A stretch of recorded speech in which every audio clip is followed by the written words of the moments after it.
High-power water cooling and module thermal performance testing equipment can provide thermal resistance testing services for different testing products, and meet the requirements of different specifications of cooling modules in the air cooling or water cooling environment.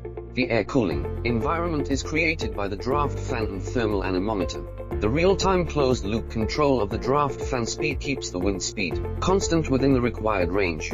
The output fan speed range is 0 to 25 per second, and the maximum used wind speed is 12 meter per second. The equipment is equipped with constant temperature and constant pressure frequency conversion water cooler to meet the requirements of water cooling.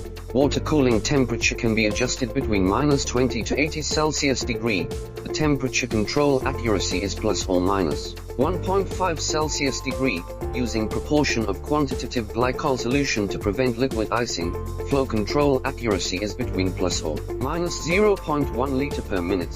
The product is equipped with 56 temperature measuring points, which is convenient to adjust the test points according to the actual needs and structural characteristics.